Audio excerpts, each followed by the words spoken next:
Bonjour et bienvenue dans notre deuxième épisode de la semaine dédié au jardin. Alors, on va être dans la poursuite de ce que l'on a fait la semaine dernière. On a taillé notre eucalyptus pour libérer toutes ces branches mortes qui n'étaient plus du tout esthétiques et bien entendu sur lesquelles il n'y aurait aucune jeune pousse. Surtout pour préparer un petit peu l'automne au cas où, voilà, sur les quelques semaines qui arrivent, des pousses viennent regarnir et combler les trous que l'on va faire. Alors pour ceux qui ont suivi nos émissions, surtout au début de l'été, le Prunus autoleucène ici vraiment montrait l'exemple typique des plantes qui se mettent en mode de survie et qui libèrent les feuilles les plus âgées pour favoriser les feuilles qui sont en bout de branche. Donc voilà, vraiment cette plante représentait magnifiquement ce qui se passait pendant cette phase de canicule où les plantes se mettent en mode de sauvegarde. Alors aujourd'hui, la plante elle a fait tomber bien entendu ses feuilles jaunes, donc tout est tombé. Maintenant on va pouvoir rééquilibrer, la mettre à niveau. Alors moi je préfère toujours utiliser tant sécateur, cisaille et coupe-branche pour pouvoir essayer de garder un aspect le plus naturel possible, que les feuilles ne soient pas hachées, tel que ça peut être lorsqu'on utilise un taille-haie. Alors bien entendu les conifères, le taille-haie est bienvenu, mais là je préfère moi utiliser le sécateur qui permet de mieux équilibrer les plantes et garder surtout les petits bourgeons qui pourraient revenir sur cette phase automnale et regarnir, comme je viens de dire, les plantes.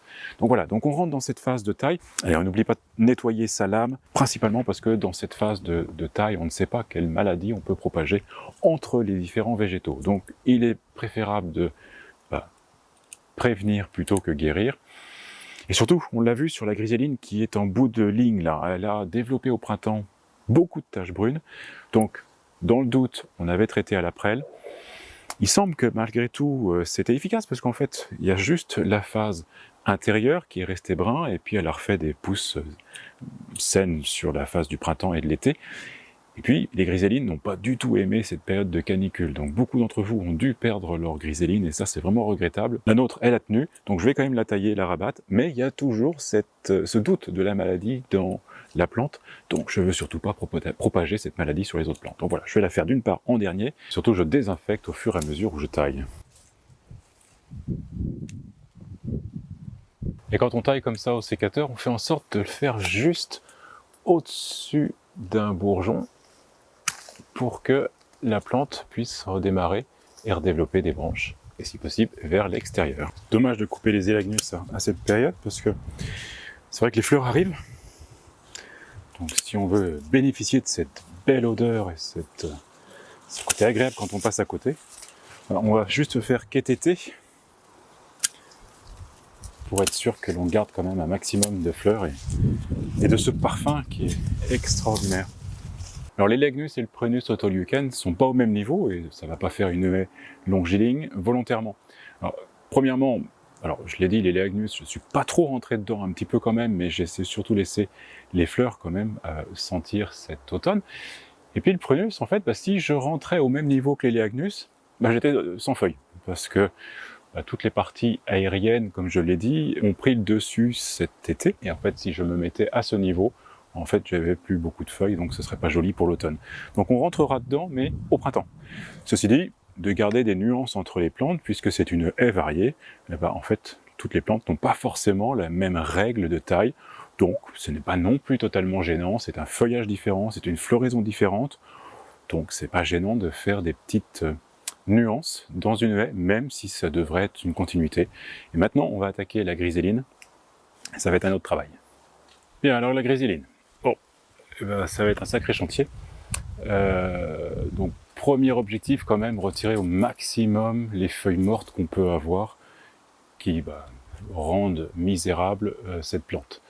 Donc ça va être la première chose, repérer les branches mortes, les tailler et surtout les isoler dans un sac pour que l'on puisse les évacuer, non pas dans le jardin, mais idéalement les brûler, donc on trouvera la solution. Mais surtout à ne pas mélanger avec les autres plantes que l'on mettra en paillage, au cas où c'est une maladie qui se propage partout. Donc première chose, ça va être ça, repérer les branches mortes et les nettoyer. Après, il y a les branches mixtes, comme je disais, qui, en fait, peut-être que le tronçon de maladie s'est mis, la prêle a fait que ça guérit, donc retirer les feuilles, si possible, des branches qui sont saines, et puis, malgré tout, recréer une unité dans la forme de la plante pour cet hiver. même si je vais être un peu plus gentil, je pense que ce que je n'ai fait sur les Léagnus, alors même si les Léagnus je l'ai qu'été, mais c'est quand même assez droit. Là, je pense que je vais juste me faire de manière parcimonieuse pour pouvoir observer au printemps quelles vont être les pousses et puis retailler peut-être un peu plus sévère, certainement au mois de mars, pour pouvoir préparer la plante j'espère, à reprendre une forme. Et puis, j'espère que ce n'est pas un signal de fin de vie, et puis sinon on la changera, mais ce serait regrettable, parce que changer un arbuste de 4 mètres de haut, toujours un peu compliqué. Voilà, donc c'est parti.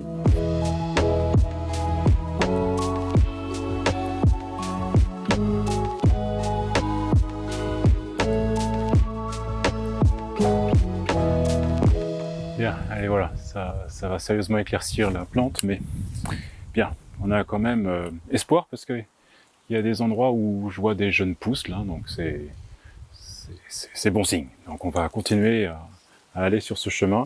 Donc là, je vais juste étêter pour mettre un petit peu à niveau.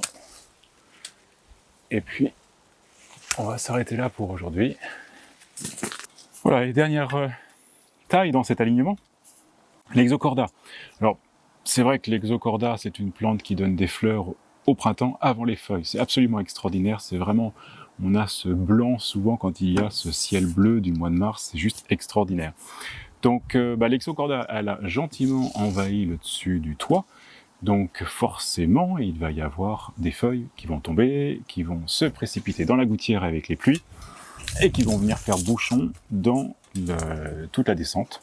Donc il faut bien entendu nettoyer tout ce qui est gouttière pour éviter des désagréments. Alors c'est vrai que c'est un arbuste qu'on pourrait tailler en boule, qu'on pourrait contrôler, mais c'est tellement joli quand ça prend cette hauteur et ce développement. Donc voilà, à chacun à mesurer l'importance que l'on donne entre une croissance, un beau développement, et puis des fois des désagréments qui peuvent arriver lorsque les gouttières sont bouchées. Donc voilà, donc dernière taille du jour, l'Exocorda.